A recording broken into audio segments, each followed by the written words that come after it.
So we chose to enter the water on the south side of Austin, Minnesota. We had been told, kind of warned, that above town it was a little tricky, a lot of meanders and a lot of snags to hang you up on, especially in low water. Above that, it was just drainage ditches. So we decided to enter the river on the south side of town. As soon as we got on the water, that late summer day turned foul.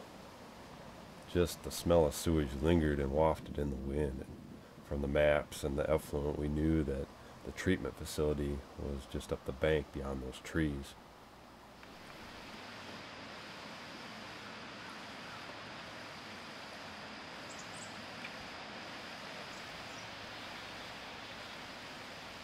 We floated away from the noise of the city and eased into the day at a comfortable pace, just trying to get in rhythm with the water and get a good balance with our canoe and our full load of gear.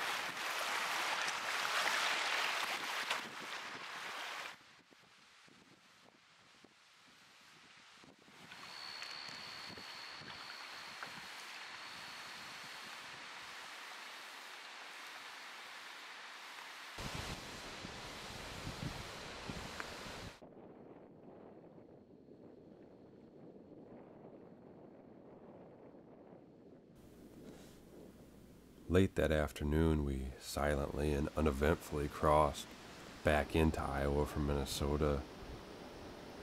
We paddled down and reached our destination of Otranto. Quickly we set up camp and sat back to enjoy the nice warm afternoon. Brian, what do you think is the biggest thing you take away from this trip so far in terms of what you've learned that you'd like to share with other people? I guess what I'm taking away so far is there's a heck of a lot of beauty really close to home here that not many people utilize, it seems like. You see all this beauty up here, and you know, you've been around this river for so long and you just haven't appreciated it like you should.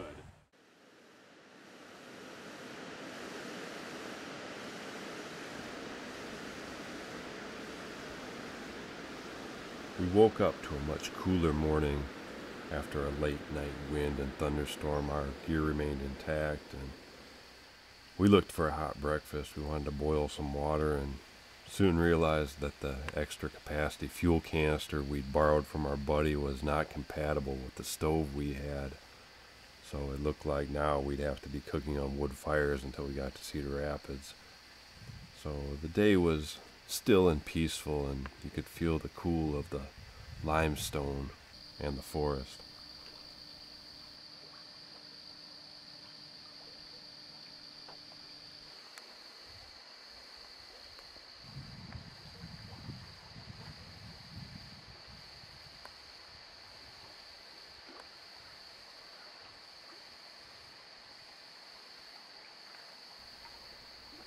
Early that morning, we'd been joined by Orland Love, outdoor writer and columnist for the Cedar Rapids Gazette. Orland had contacted us, and he wished to see the river, and he'd be traveling with us by kayak.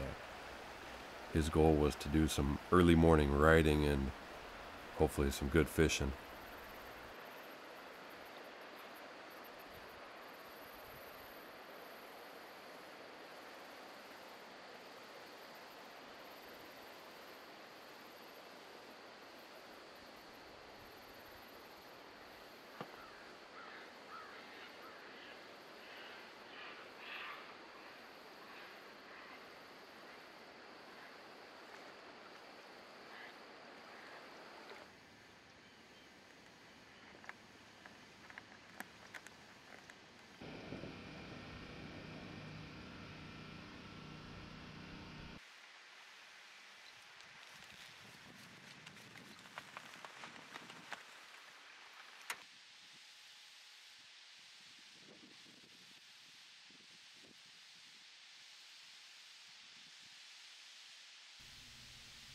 Late in the day, we arrived at Interstate Park in Mitchell, Iowa, and soon found that our stove problem had been compounded with another issue.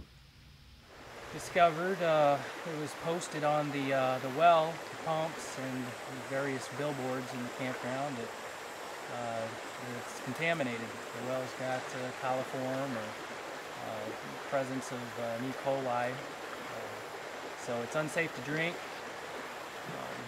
especially for children and pregnant mothers, so they say. I assume it's probably no better for us either. So, you know, without water, we're kind of running low, so we gotta kind of be sparing with it. And this campground is totally devoid of any tree material that's down on the ground. Pretty clean.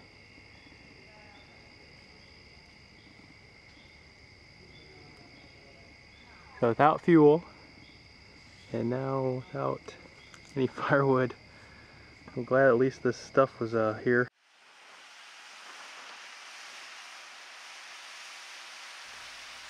We packed up our gear and hit the water with only about a quart of drinking water between the two of us.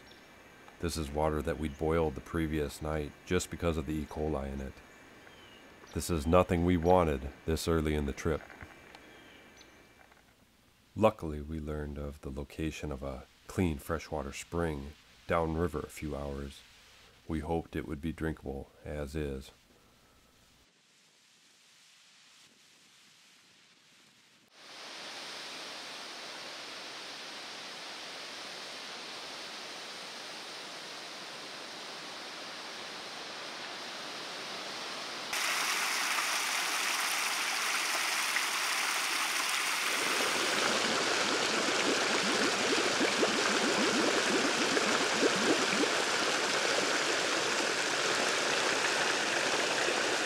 So coming down the river today, it was really almost like a gift to roll upon the spring here and stop at the park, spring park, and get water right out of the ground.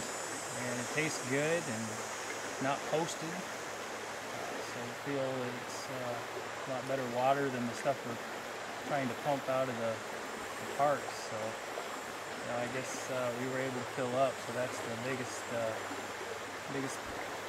point of the day, so we can feel free to drink as much water as we can to hydrate and get back to the next park tomorrow. And hopefully we don't run into this too many more times.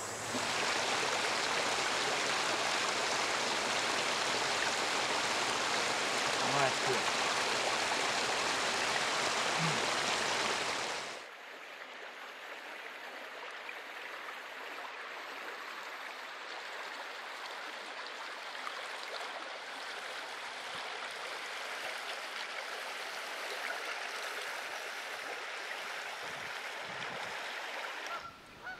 A cool wind blew from the northwest and the temperature struggled up into the 50s. The warm summer feel of 3 days ago was gone. Fall was definitely in the air.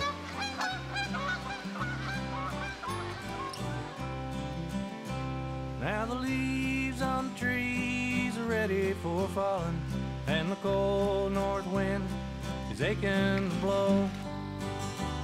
And the geese in flight are to me calling, yeah, somehow they just seem to know. Better look out, boy, here comes the snow. What's your favorite memory so far? Well, I tell you what, we were up at Idlewild Park in Floyd County last night, and sitting there, and the guy was shooting some bow next to us, practicing for the deer hunt, and comes over, and Orland that was with us only had a one-person tent, and the guy says, "All three of you guys sleeping in there?"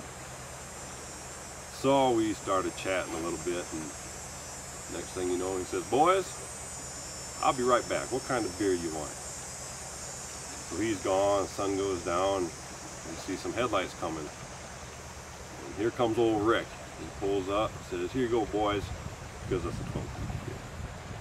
So that was nice hospitality on his part. He was just working up here, so we stopped and chatted and had a lot of fun, and real nice to have a little appreciation and a little company on our trip.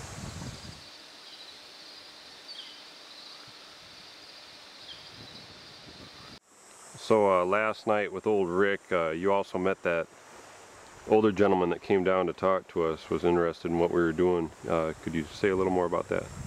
Well, yeah, it was kind of neat. We were all alone, I guess on a weekday, so there was really nobody camping in the park other than the Rick, the man that was bow hunting, or not bow hunting, but practicing. And then this old feller came down and introduced himself and explained that he'd used that area, was part of the old farm that his family had owned, and how he'd come down the trail, and he showed us where the old trail was down to the river, and explained to us how that was the big fishing hole of his boyhood time, called the boat hole. And there's kind of an eddy in the river there, and that's where they spent a lot of time fishing, swimming. And he gave us a tour of his farm after he explained us about the boat hole. It was just kind of neat to get a nice treat, learn a little bit about the history of the land in that area from that family's point of view.